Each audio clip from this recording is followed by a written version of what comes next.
mạc mãi. Ô Christine mãi đừng nghe hai chữ diệu lùng băng nề.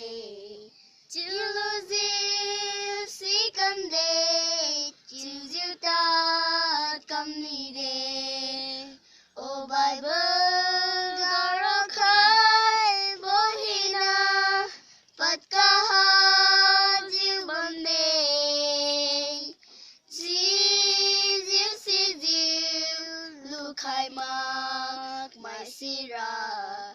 Ta si bố giao riêu bố tinh bố wang su nè.